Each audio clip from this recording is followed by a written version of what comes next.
As the nationwide death toll from COVID-19 tops 170,000, Connecticut continues to trend in the right direction. Governor Lamont says hospitalizations are the lowest they have been since March 20th, with a total of 42 people currently being treated for COVID-19.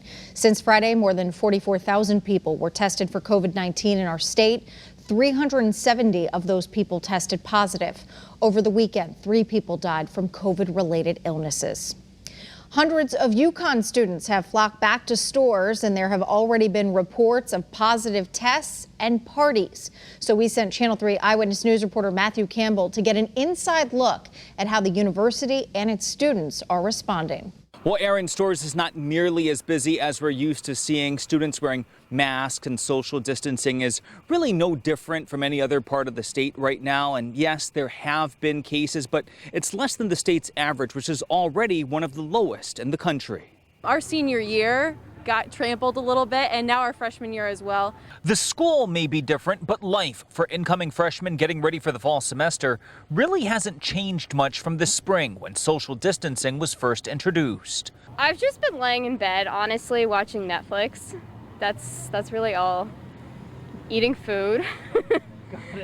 I can't really do anything else. Students moved in 2 weeks early to start quarantine, and our cameras went to the UConn campus tonight. This is what we saw. We're wearing masks and we're staying 6 feet apart, so I'm enjoying it, even though it's a little weird. The university also confirmed there were attempts at getting back to pre-COVID life by throwing larger gatherings over the weekend. I've heard of the parties. I've never been to one personally. But I think it's okay as long as you're following the regulations.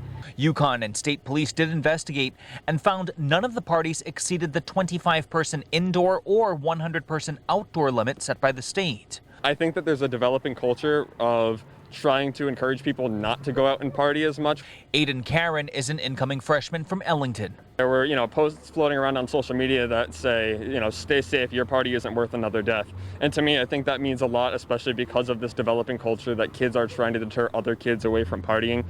Upon arriving back to campus, each student gets tested. More than 3,700 were tested, and so far, 4 residential and 3 off-campus students have tested positive. The positivity rate hovers around 0.1%. I'm scared to go see people. Students we spoke with recognized a coronavirus-free environment was never going to happen, and they're happy with the university's response. Which has made me a little paranoid, but overall, I'm pretty comfortable just walking around. UConn has done a really great job of finding out who those close contacts were and then really, zoning in on those people, quarantining them. Now, once a case is confirmed, those who came in contact with the infected person go into a separate quarantined housing while deep cleaning is done on the area that may have been contaminated.